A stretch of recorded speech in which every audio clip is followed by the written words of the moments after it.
اکبر اللہ اکبر وللہ الحمد۔ حمد و ثناء رب جلیل اور پیارے آقا جناب محمد الرسول اللہ صلی اللہ علیہ وآلہ وسلم کی بارگاہ ناز میں درود و سلام کا نذرانہ پیش کرنے کے بعد، معزز محتشم برادران اسلام، اس خالق و مالک کا کروڑہ احسان اور شکر ہے جس نے ہم سب کو ماہ سیام کے فوراً بعد یکم شوال المعظم جیسا بابرکت اور مقدس دن عطا فرمایا۔ دعا ہے رب ذوالجلال آج کی یہ حاضری اپنی بارگاہ میں قبول فرما کر ہم سب کے نجات کا ذریعہ بنا دے۔ ماہ رمضان کی عبادت و ریاضت، روزے، اعتکاف، صدقہ و خیرات، نماز تراویح، تلاوت قرآن، سب کچھ اپنی بارگاہ میں قبول فرما کر اپنی شان کے مطابق رحمتیں، برکتیں اور اجر عظیم عطا فرمائے۔ برادران اسلام، رب ذوالجلال نے کامیاب ترین انسان بننے کا جو اصول اور ضابطہ امت کو عطا کیا وہ یہ ہے، لقد کان لکم فی رسول اللہ اسوۃ حسنہ۔ اے امت مصطفیٰ صلی اللہ علیہ وآلہ وسلم، تمہارے لیے رسول معظم صلی اللہ علیہ وآلہ وسلم کی زندگی بہترین نمونہ ہے۔ جو بھی یہ چاہتا ہے میری دنیا بھی کامیاب ہو جائے اور آخرت بھی کامیاب ہو جائے، وہ اپنی زندگی کا اٹھنا بیٹھنا، چلنا پھرنا، سونا جاگنا، کھانا پینا، جینا مرنا پیارے آقا صلی اللہ علیہ وآلہ وسلم کی تعلیمات اور سنت کے مطابق بنا لے، میرا رب دنیا کی عزتیں بھی عطا کرے گا، آخرت کی عزتیں بھی عطا فرمائے گا۔ رب ذوالجلال نے ایک اور مقام پہ یہی اصول دہرایا، ارشاد فرمایا ما آتاکم الرسول فخذوہ وما نہاکم عنہ فانتہوا۔ اے امت مصطفیٰ سنو، جو کچھ میرے رسول معظم صلی اللہ علیہ وآلہ وسلم تمہیں دیں وہ لے لو، اور جس سے میرے رسول معظم صلی اللہ علیہ وآلہ وسلم تمہیں روک دیں اس سے رک جاؤ۔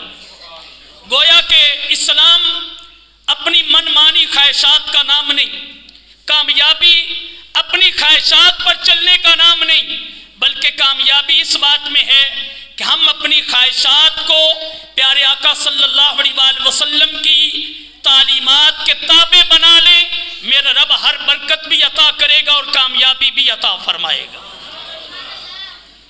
اگر ہم نے یہ کام کر لیا، پیارے آقا صلی اللہ علیہ وآلہ وسلم کے اسوہ حسنہ، آپ کی سنتوں، آپ کی تعلیمات اور آپ کی شریعت کو اپنی زندگی کا وظیفہ بنا لیا، ہمیں ملے گا کیا؟ تو میرے رب نے اس انعام کا بھی خود اعلان فرمایا۔ کیا فرمایا؟ قل ان کنتم تحبون اللہ فاتبعونی یحببکم اللہ ویغفر لکم ذنوبکم واللہ غفور الرحیم۔ اے پیارے حبیب صلی اللہ علیہ وآلہ وسلم، آپ خود اعلان فرما دیں کہ جو اللہ تبارک و تعالیٰ کا قرب چاہتا ہے، رب کا محبوب اور پیارا بننا چاہتا ہے، اس کے پاس صرف ایک ہی راستہ ہے، ایک طریقہ ہے، فاتبعونی۔ وہ آئے میرے مصطفیٰ کی پیروی کرے، وہ آئے میرے محبوب کی سنتوں پہ چلے، میرے محبوب کی اداؤں کو اپنا لے، یحببکم اللہ۔ میں رب کہتا ہوں میں اس سے پیار فرماؤں گا، میں اسے اپنا محبوب بنا لوں گا۔ مولا صرف محبوب بنائے گا، صرف قرب عطا کرے گا؟ فرمایا نہیں، محبوب بھی بناؤں گا، قرب بھی عطا کروں گا، وَيَغْفِرْ لَكُمْ ذُنُوبَكُمْ۔ دوسرا انعام یہ ہے کہ اس کے پچھلے سارے گناہوں کو بھی معاف فرما دوں گا۔ پتہ یہ چلا کہ جتنا جتنا ہم پیارے آقا صلی اللہ علیہ وآلہ وسلم کے دامن کے ساتھ وابستہ ہوتے چلے جائیں گے، کامیابی ہمارے قدم چومتی چلی جائے گی، رب کی رحمتوں کے دروازے ہمارے لیے دھڑا دھڑ درجہ بدرجہ کھلتے چلے جائیں گے۔ یہ عید الفطر کا مبارک دن، اس میں بھی ہم پیارے آقا صلی اللہ علیہ وآلہ وسلم کی کئی تعلیمات اور سنتوں کو اپنا کر اجر، ثواب اور رحمتیں حاصل کر سکتے ہیں۔ پیارے آقا صلی اللہ علیہ وآلہ وسلم جب مدینہ شریف ہجرت کر کے تشریف لائے، آپ نے دیکھا کہ اہل مدینہ 2 دن مناتے ہیں، اس میں کھیل کود کرتے ہیں، لا و لاب کے تماشے کرتے ہیں، اپنی اپنی خواہشات کے مطابق سارا دن آوارہ گردی میں اور بیکار اور فضولیات چیزوں میں گزار دیتے ہیں۔ میرے آقا صلی اللہ علیہ وسلم نے پوچھا یہ کیا ہے؟ عرض کی یا رسول اللہ صلی اللہ علیہ وسلم، ہم نے اپنی کھیل کود کے لیے، دوسرے لفظوں میں کہہ لیں کہ اپنی تھکاوٹیں دور کرنے کے لیے یہ دن بنا رکھے ہیں، ہمارے آباء و اجداد سے چلے آ رہے ہیں، ہم اس دن ہر شے سے آزاد ہو کر اپنی منمانیاں کرتے ہیں اور ہمارے دل کو تسلی اور سکون مل جاتا ہے۔ پیارے آقا صلی اللہ علیہ وسلم نے ارشاد فرمایا آج کے بعد یہ دن نہیں منائے جائیں گے، آج کے بعد یہ دن نہیں منائے جائیں گے۔ یا رسول اللہ صلی اللہ علیہ وسلم کیا ہوگا؟ فرمایا میرے رب نے میری برکت سے میری امت کو 2 برکتوں والے دن عطا فرمائے ہیں، ایک کا نام عید الفطر ہے، ایک کا نام عید الاضحیٰ ہے۔ جو ان میں سجدہ شکر بجا لائے گا، رب کی تسبیح و تحلیل کرے گا، اللہ اکبر کی صدائے دل نواز بلند کرے گا، اللہ کے حضور سجدہ ریزی اختیار کرے گا، میرا رب اسے خوشیوں کا نعم البدل بھی عطا کرے گا اور ساتھ عبادت کا اجر و ثواب بھی عطا فرمائے گا۔ پیارے آقا صلی اللہ علیہ وسلم عید والے دن غسل فرماتے، کیا فرماتے؟ الحمدللہ میری قوم کی اکثریت عید والے دن اس سنت پہ عمل کرتی ہے، اللہ قبول فرمائے اور جزائے خیر عطا فرمائے۔ میرے آقا صلی اللہ علیہ وسلم عید والے دن نئے کپڑے، صاف ستھرے اجلے پاکیزہ کپڑے پہنتے، نئے ہونا ضروری نہیں، اجلے پاک ہوں، کوئی بھی پرانے بھی ہوں تو وہ بھی سنت ہے۔ الحمدللہ میری قوم کی اکثریت اس سنت پر بھی عمل کرتی ہے، اللہ قبول بھی فرمائے اور جزائے خیر بھی عطا فرمائے۔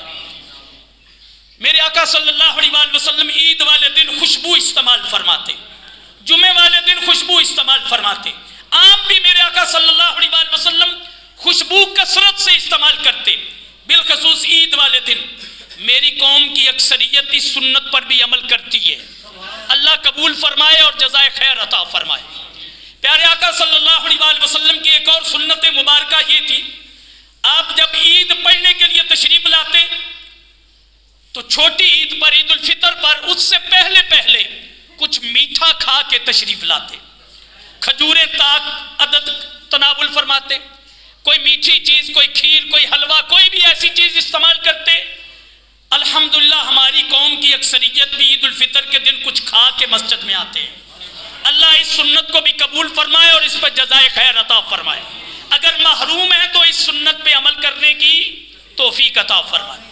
اس سے اگلی سنت جسے میرے آقا صلی اللہ علیہ وسلم بجا لاتے، آپ ایک راستے سے مسجد میں عیدگاہ میں تشریف لاتے اور واپس دوسرے راستے سے گھر تشریف لے جاتے، واپسی پہ راستہ بدل لیتے۔ ہمیں بھی اس سنت پر عمل کرنا چاہیے۔ الحمدللہ ہم جس راستے سے آئے ہیں، میں امید رکھتا ہوں اس سنت کو آج زندہ کرتے ہوئے ہم انشاءاللہ چاہے 10 قدم 100 قدم فالتو بھی چلنا پڑے، راستہ بدل کے جائیں گے اور پیارے آقا صلی اللہ علیہ وسلم کی سنت کا اجر اور ثواب پائیں گے۔ کیوں میرے آقا صلی اللہ علیہ وسلم راستہ بدل کے آتے؟ علماء نے اس کی بہت ساری حکمتیں بیان فرمائیں، وہ آپ کی نظر کرنا چاہتا ہوں۔ پیارے آقا صلی اللہ علیہ وسلم اس لیے ایک راستے سے آتے دوسرے راستے سے جاتے تاکہ میرے مبارک قدموں کی برکتیں زمین کے زیادہ حصے کو نصیب ہو جائیں۔ دوسری حکمت، پیارے آقا صلی اللہ علیہ وسلم اس لیے راستہ بدل کے واپس جاتے تاکہ آتے ہوئے جاتے ہوئے ادھر والے بھی میری زیارت کر لیں، ادھر والے بھی میری زیارت سے مالا مال ہو جائیں۔ پیارے آقا صلی اللہ علیہ وسلم اس لیے ایک راستے سے آتے دوسرے سے جاتے کہ راستے میں جتنے فقیر، مسکین، غریب ملے میں ان پہ سخاوت کروں، انہیں کچھ دوں، ان کی خوشیوں میں اضافہ کروں، ان سے ملاقات کروں۔ جاتے ہوئے دوسرے راستے پر جتنے غریب مسکین ملے ان کے لیے سخاوت بھی کروں، انہیں اپنے دیدار سے بھی نوازوں، انہیں عید کی مبارکبادیاں بھی دوں تاکہ جہاں امیر آج خوشیاں منا رہے ہیں وہاں رب ذوالجلال غریبوں کو بھی خوشیاں عطا فرما دے۔ اس کے علاوہ میرے آقا صلی اللہ علیہ وسلم اس لیے بھی راستہ بدلتے جس کا فیض آج ہمیں بھی نصیب ہو سکتا ہے۔ یہ تو میرے آقا کی خصوصیات ہیں، جو میں نے عرض کی ہیں. آج اس کا فائدہ کیا ہے؟ علماء فرماتے ہیں کہ ہم ایک راستے سے آئیں گے دوسرے سے جائیں گے, تکبیر کہتے ہوئے آئے, تکبیر کہتے ہوئے جائیں گے, زمین کا زیادہ حصہ گواہ بن جائے گا کہ آج کسی مومن کا مجھ پر گزر ہوا ہے, آج مومن میرے پاس سے گزر کے گیا. وہ ہمارے ایمان کے بھی گواہی بنیں گے اور ہماری تکبیر کے بھی گواہ بنیں گے. جتنا زمین کا زیادہ حصہ اور ٹکڑا ہمارے ایمان اور تکبیر و تحلیل کا گواہ بنے گا, رب قیامت کے دن اتنا ہی اجر و ثواب زیادہ عطا فرمائے گا.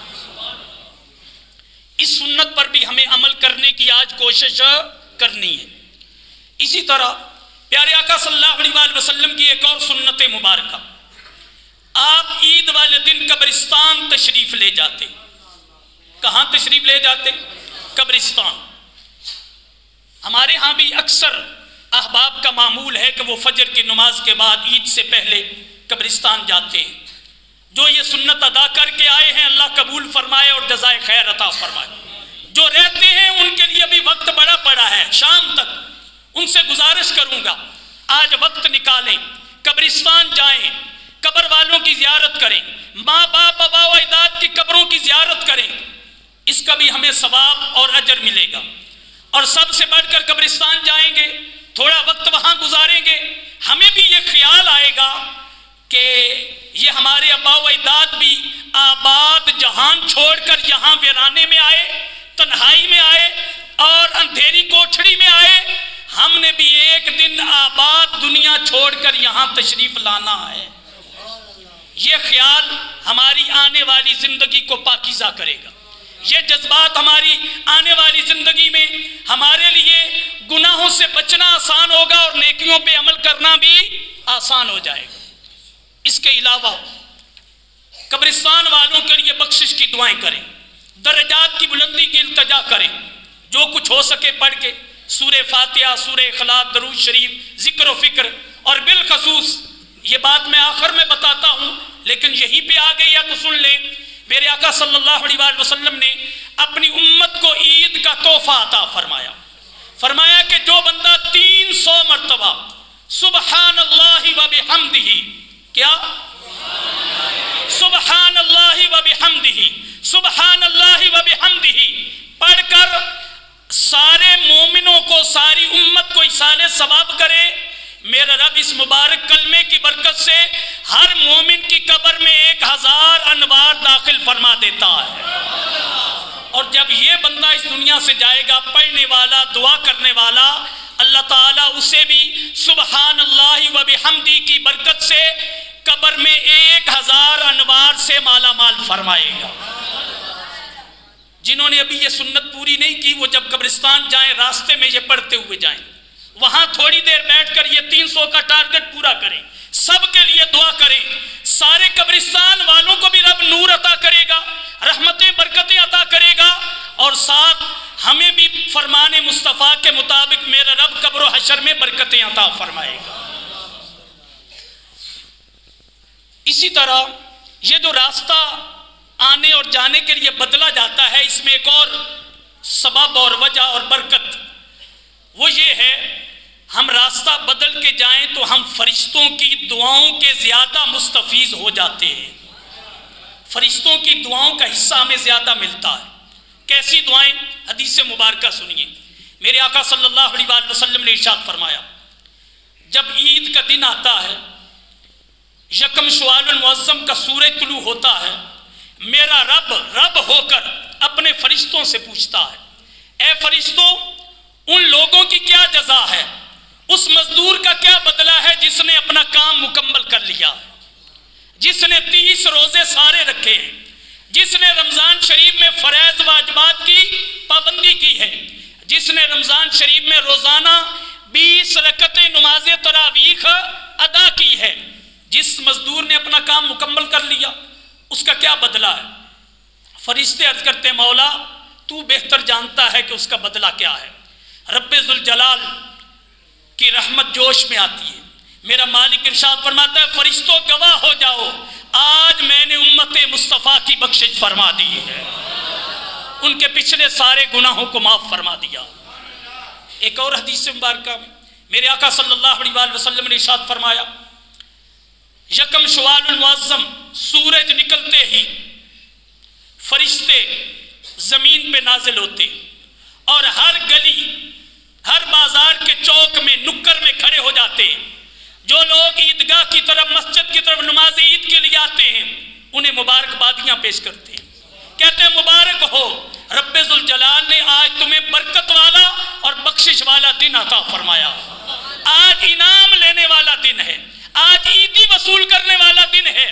یہ وہ آوازیں دیتے ہیں، اور جب وہ سارے نمازی نماز پڑھ کے گھروں کو واپس لوٹتے ہیں پھر بھی وہ راستے میں کھڑے ہوتے ہیں اور کہتے ہیں امت مصطفیٰ مبارک ہو، رب ذوالجلال نے تیرے پچھلے سارے گناہوں کو معاف فرما دیا، آئندہ زندگی محتاط ہو کے گزارنا، آئندہ سال احتیاط سے گزارنا، رب نے اس رمضان اور اس مبارک دن کے صدقے پچھلے سارے گناہ تیرے معاف فرما دیے، آئندہ احتیاط کرو گے تو گناہوں سے محفوظ رہو گے اور رب ذوالجلال کامیابی اور کامرانی کی دولت عطا فرمائے۔ برادران اسلام، ہمارے اسلاف نے کیسے عید گزاری؟ حضرت عمر بن خطاب رضی اللہ تعالیٰ خلیفہ ثانی اپنے دور خلافت میں عید والے دن مسجد میں تشریف لاتے ہیں، اپنی قوم کو نماز عید پڑھاتے ہیں، نماز عید پڑھانے کے بعد فارغ ہونے کے بعد گھر تشریف لے جاتے ہیں، اپنے کمرے کا دروازہ بند کر لیتے ہیں اور سجدے میں اپنے آپ کو رب کی بارگاہ میں پیش کرتے ہیں اور رونا شروع کر دیتے ہیں۔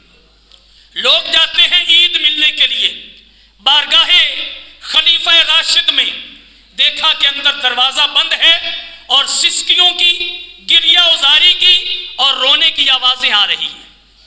لوگ عرض کرتے ہیں امیر المؤمنین آج خوشی کا دن ہے، مسرت و شادمانی کا دن ہے، اچھے کھانے کھانے، اچھے کپڑے پہننے کا دن ہے، آج کے دن یہ رونا کیسا؟ حضرت عمر بن خطاب رضی اللہ تعالیٰ عنہ وہ ہستی جس نے ایک دو دفعہ نہیں کئی مرتبہ بارگاہ مصطفیٰ سے جنت کی نویدیں سنی ہیں، جنت کی بشارتیں سنی ہیں، وہ ہستی جس کے بارے میں میرے آقا صلی اللہ علیہ وسلم نے فرمایا میرے بعد اگر میرا رب کسی کو نبوت کا تاج عطا کرتا تو عمر بن خطاب کو عطا کرتا، لیکن میں آخری نبی ہوں، میرے بعد کوئی نبی نہیں آئے گا۔ اتنی بڑی شخصیت، آپ کیوں رو رہے ہیں؟ فرماتے ہیں عید اس کے لیے ہے جس کا رمضان قبول ہو گیا ہے، عید اس کی ہے جس کے سارے روزے رب نے قبول فرما لی، ساری تراویح رب نے قبول فرما لی، اعتکاف اور صدقہ و خیرات رب نے قبول کر لیا۔ مجھے نہیں پتا کہ میری رمضان کی عبادت و ریاضت قبول ہو گئی ہے یا رد ہو گئی ہے، ذرا اندازہ لگائیں کتنی بڑی ہستی جن پہ تقوی ناز کرتا ہے، زہد ناز کرتا ہے، ان کی عاجزی، انکساری اور خوف خدا کا یہ عالم ہے۔ ہمارا حال یہ ہے کہ ہم نیکی کے نون کے نقطے تک نہیں پہنچتے اور پھر بھی بغلیں پھاڑ پھاڑ کے چلتے ہیں، بڑی بڑی باتیں کرتے ہیں، ہم نے یہ کمائی کی ہے، یہ کمائی کی ہے۔ نہیں، جتنی عاجزی کرو گے، جتنی انکساری بجا لاؤ گے، رب کی بارگاہ میں جتنے جھکتے چلے جاؤ گے، میرا رب اتنی ہی رحمتوں کے دروازے کھولتا چلا جائے گا۔ حضرت عمر بن عبدالعزیز رضی اللہ تعالی خلفائے راشدین میں آپ کا بھی نام آتا ہے، انتہائی حسین دور حکومت آپ کا اس امت نے دیکھا ہے۔ آپ نے عید والے دن اپنے بیٹے کو پرانے لباس میں دیکھا، اس پہ پیوند لگے ہوئے، پتہ یہ چلا ایسے بھی بادشاہ ہوتے ہیں جن کے بیٹوں کے کپڑے عید والے دن بھی پورے نہیں ہوتے، پیوند زدہ ہوتے ہیں۔ آپ کی نگاہ بیٹے کے کپڑوں پہ پڑی، آنکھوں سے آنسو چھلک پڑے، رونے لگے۔ بیٹے نے پوچھا ابا جان کیا ہوا؟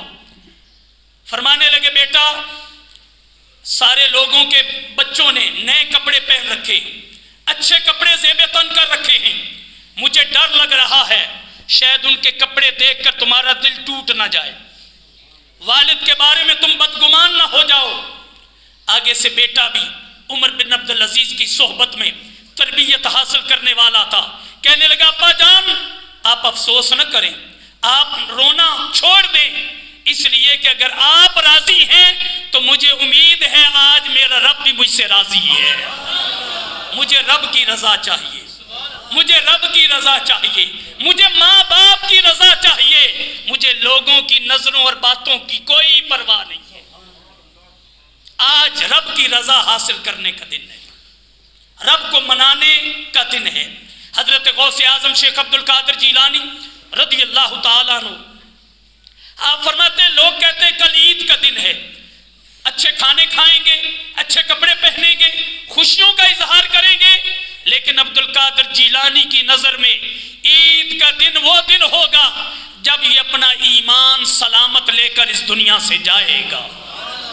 اللہ کے حضور کھڑا ہوگا تو رب کہے گا اے عبد القادر جیلانی میں تجھ سے راضی ہو گیا.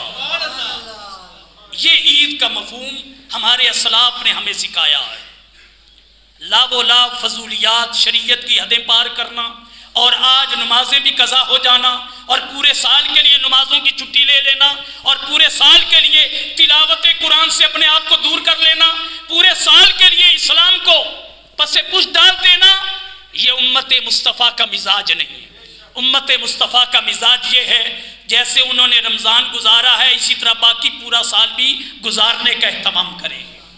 میں نے کل بھی یہ پیغام دیا تھا, آج بھی یہ پیغام دیتے ہوئے بات کو ختم کرنا چاہتا ہوں. اس پیغام سے پہلے ایک اور بات سن لیں. آج کے دن ہمیں غریبوں کو, محتاجوں کو, فقیروں کو ضرور یاد رکھنا چاہیے اور انہیں بھی اپنی خوشیوں میں شامل کرنا چاہیے. بالخصوص اہل قرابت, رشتہ دار جو ہم سے ناراض ہیں, کسی وجہ سے بھی ہم ان سے قطع تعلق ہو چکے, آج نفرتیں ختم کریں, کدورتیں دل سے ختم کریں, اور ان رشتہ داروں کے دروازے پہ چلے جائیں, صلح میں پہل کریں, انہیں راضی کر لیں. قیامت کے دن میرا رب جنت میں بھی داخلہ پہلے عطا فرمائے گا. اس پر بھی میں آپ کو ایک واقعہ جلدی جلدی کوٹ کرنا چاہتا ہوں, اگر آپ کی توجہ ہے تو ایک دفعہ کہیں سبحان اللہ. حضرت امام حسن مجتبی رضی اللہ تعالیٰ عنہ اور حضرت امام حسین رضی اللہ تعالیٰ عنہ, دونوں برادران کسی وجہ سے دونوں ہستیوں کے درمیان شکر رنجی ہو گئی, ناراضگی ہو گئی. ایک دن ملاقات نہیں, سلام کلام نہیں, گزر گیا.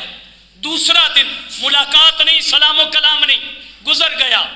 جب تیسرے دن کا سورج طلوع ہوا, حضرت امام حسین رضی اللہ تعالیٰ عنہ نے اپنے خادم کو کہا جاؤ میرے برادر اکبر حضرت امام حسن مجتبی رضی اللہ تعالیٰ عنہ کے دروازے پر, اور انہیں فرمائیے اور میری طرف سے عرض کیجئے اے بھائی جان آپ آ کر مجھے راضی کر لیں, آپ آ کر مجھے راضی کر لیں, آپ میرے ساتھ صلح کر لیں. آپ صلح میں اور راضی نامے میں پہل کریں, اس لیے کہ میں نے نانا جان سے سنا ہے کہ قیامت کے دن وہ بندہ پہلے جنت میں داخل ہوگا جو صلح میں پہل کرے گا. میں چاہتا ہوں جیسے آپ میرے دنیا کے بادشاہ ہیں, جیسے میرے گھر کے سربراہ ہیں اور دنیا میں میرے لیڈر ہیں, اے امام حسن مجتبی, اے بھائی جان, میں یہ چاہتا ہوں میدان حشر میں بھی آپ آگے آگے جا رہے ہوں اور حسین آپ کے پیچھے پیچھے جا رہا ہوں. حضرت امام حسن مجتبی رضی اللہ تعالیٰ عنہ کی بارگاہ عالی میں حضرت امام حسین کا خادم پہنچتا ہے, سلام پیش کرتا ہے اور آنے کا مقصد بیان کرتا ہے. آپ یہ نہیں کہتے میں بڑا ہوں, میرا سٹیٹس بڑا ہے, میں امام حسن ہوں, میں خلیفہ راشد رہا ہوں, میں حضرت علی المرتضیٰ شیر خدا رضی اللہ تعالیٰ عنہ کا بڑا لخت جگر ہوں, میرا اپنا معیار ہے, میرا اپنا سٹیٹس ہے. چھوٹے کو چاہیے بڑے کے پاس آنا, بڑے کا چھوٹے کے پاس جانا, یہ تو بندے کا وزن گھٹا دیتا ہے, یہ بندے کو کم حیثیت بنا دیتا ہے. آپ نے یہ نہیں سوچا, جو ہی آپ کو پیغام ملا آپ اس خادم کے ساتھ حضرت امام حسین کے گھر کی طرف چل دیے. دروازے پہ پہنچے, حضرت امام حسین انتظار فرما رہے ہیں. دونوں بھائی بغل گیر ہوتے ہیں, مصافحہ کرتے ہیں, معانقہ کرتے ہیں, اور حضرت امام حسین رضی اللہ تعالیٰ عنہ پھر اپنی بات کو دہراتے ہیں. عرض کرتے ہیں بھائی جان میں نے آپ کو زحمت اس لیے دی, آپ کو تکلیف اس لیے دی کہ میں نے نانا جان سے سن رکھا ہے جو صلح میں پہل کرتا ہے قیامت کے دن جنت میں بھی پہلے جائے گا. میں چاہتا ہوں جیسے آپ میرے دنیا کے لیڈر ہیں, حشر میں جنت کے لیڈر بھی آپ بن جائیں. اس لیے میں نے آپ کو زحمت دی، آئیے میں اور آپ بھی اس نسخے پہ عمل کریں، اس وظیفے کو اپنائیں، صلح میں پہل کریں، میرا رب برکتیں ہی برکتیں عطا کرے گا اور سب سے بڑھ کر سب سے پہلے جنت میں داخلہ نصیب فرمائے گا۔ کل میں نے ایک جملہ کہا تھا، آج دہرانا چاہتا ہوں۔ رمضان شریف میں ہم نے روزہ رکھا ہوا تھا، 3-4 بج چکے تھے، بھوک بھی ستا رہی تھی، پیاس بھی ستا رہی تھی، جسم کو کھانے کی بھی ضرورت تھی اور پانی کی بھی ضرورت تھی۔ فریج میں ٹھنڈا پانی بھی ہے، مشروبات بھی پڑے ہیں، سامنے فروٹ بھی نظر آ رہا ہے، اس کی خوشبو ہمارے مشام جاں کو معطر بھی کر رہی ہے، خوراک کھانے پینے کی چیزیں پڑی ہیں، دل للچا رہا ہے، لیکن ہاتھ نہیں لگاتے، دیکھنے والا بھی کوئی نہیں، گھر میں بھی کوئی دیکھنے والا، باپ دیکھنے والا نہیں، امی جان دیکھنے والی نہیں، بہن بھائی کوئی دیکھنے والا نہیں، ہاتھ نہیں لگا رہے پانی اور کھانے کو۔ وجہ کیا ہے؟